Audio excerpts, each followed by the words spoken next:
চলো আদিত্রি, এবার তুমি নৃত্য করবে, পরিবেশন করবে রবীন্দ্রসঙ্গীত।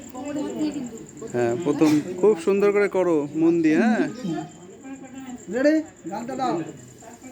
লাখা আঙ্কাল আছে, লাখা আঙ্কাল তোমার গাইড করবে, ঠিক আছে? করো, কোনো অসুবিধা নেই, করো।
বাহ বাহ বাহ বাহ বাহ।